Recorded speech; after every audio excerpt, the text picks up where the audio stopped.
Hello everyone, আবার চলে এলাম একটা নতুন ভিডিও নিয়ে। আর তোমরা প্রথমেই দেখতে পাচ্ছ আমরা বাসে করে কোথাও একটা যাচ্ছি। তো আমরা যাচ্ছি দীঘা। সঙ্গে রয়েছে আমার ভাই বউ, আমি, আমার হাজব্যান্ড। তো চলো সঙ্গে থাকো, পুরো ভিডিওটা দেখতে থাকো, আশা করি তোমাদের অনেক ভালো লাগবে। বাসে ওঠার সাথে সাথে কিছুক্ষণের মধ্যে আমাদের বাস ছেড়েও দিয়েছে। আর আমরা এটা কোথায় চলে এসেছি বুঝতে পারছো তোমরা? এটা হচ্ছে দ্বিতীয় হুগলি সেতু। তো চলো যেতে থাকি। বাসে যেতে যেতে যখন আমাদের খুব বোরিং লাগছিল তখন এখানে চালিয়ে দেওয়া হয়েছিল সিনেমা, আর সিনেমাটা চলছিল সাউথের। এবার অনেকটা দূর আসার পরে বাসটা কিছুক্ষণের জন্য থেমেছিল, আর এখানে দেখো আমার হাজব্যান্ড খাবার টাবার নিয়ে এসেছিলো, সাথে ভাইও ছিল। ফাইনালি আমরা চলে এসেছি দীঘাতে, আর আমরা নেমেও পড়েছি বাস থেকে। আর আমাদের বাসটা বাইরে থেকে দেখো কত বড়। এই দেখো বাসটা এবার ছেড়েও দিয়েছে। বাস থেকে নেমেই আমরা উঠে পড়েছি টোটোতে। এবার যাব হোটেলের উদ্দেশ্যে, কারণ হোটেল তো আমাদের আগের থেকে বুকিং ছিল না। তো চলো হোটেলে যাওয়া যাক।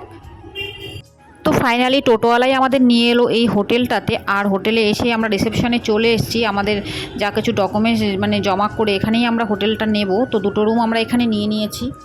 এই পাশে অ্যাকোরিয়ামে এত মাছগুলো দেখে আমার এত ভালো লাগছিল যে না শেয়ার করে আর থাকতেই পারলাম না, তাই তোমাদের সাথে একটু শেয়ারও করে নিলাম। তো ফাইনালি আমাদের রুম নেওয়া কমপ্লিট হয়ে গেছে। আর ভাই বউ দেখো, ওদের রুমটা 3 তলাতে না 4 তলাতে বেশ হয়েছিল, যার জন্য ওদের লিফটে করে যেতে হলো।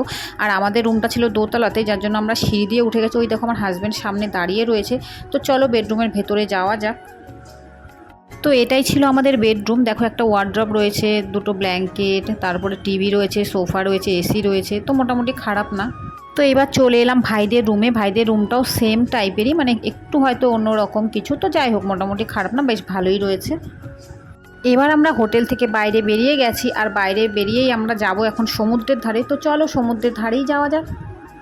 তো ফাইনালি চলে এলাম আমরা হচ্ছে সমুদ্রের ধারে। আর আমরা ছিলাম নিউ দীঘাতে। আর নিউ দীঘাটাই আমার বেশি ভালো লাগে। আর চারদিকে এত লোকজন, লাইট, আমার এত ভালো লাগছিল না, কি আর বলবো।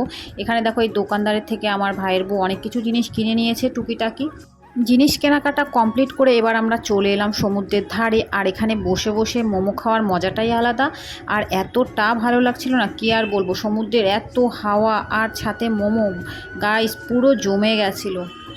এবার অনেকটাই রাত হয়ে গেছিলো, সেজন্য আমরা ওখান থেকে চলে এলাম। আর আমাদের ডিনারও করতে হবে, আর শরীরের অবস্থা খুবই খারাপ, সারাদিন ভীষণই টায়ার্ড ছিলাম। তো চলো বাড়ি ঘরে যাবার আগে এই দেখো দোকানে কত সুন্দর জিনিসগুলো, এত ভালো লাগছিলো না এগুলো, সেই জন্য তোমাদের সাথে একটু তুলে ধরলাম। আর এপাশে দেখো বেতের ঝুড়িগুলো কতটা সুন্দর লাগছে, মানে কি আর বলবো, দেখেই মনে হচ্ছে সব কিছু নিয়ে নিই। আর এপাশে ডগিটা দেখো কতটা বড়, আর এর সাথে ওর একটা বেবিও রয়েছে, এটাও বেশ সুন্দর লাগছিলো। আর এপাশে ছোট ছোট বিড়ালগুলো দেখেছো কত সুন্দর দেখতে। আর চোখগুলো দেখো যেন মনে হচ্ছে জল জল করছে, তাকিয়ে রয়েছে। যাই হোক, অনেক ঘোরাঘুরির পর চলে এলাম রেস্টুরেন্টে খাবার খাবো বলে। সবারই অবস্থা খুবই খারাপ। আর এপাশে দেখো দুজন রয়েছে ভদ্রমহিলা নাইটি পরে, আর আমরাও বেশ টায়ার্ড রয়েছি। তো আমাদের খাবারও চলে এসছে। তো চলো আজকের ব্লগটা এই পর্যন্তই। যদি ভালো লাগে অবশ্যই আমার চ্যানেলটিকে ফলো করো, ইউটিউব থেকে দেখলে অবশ্যই সাবস্ক্রাইব করে দিও।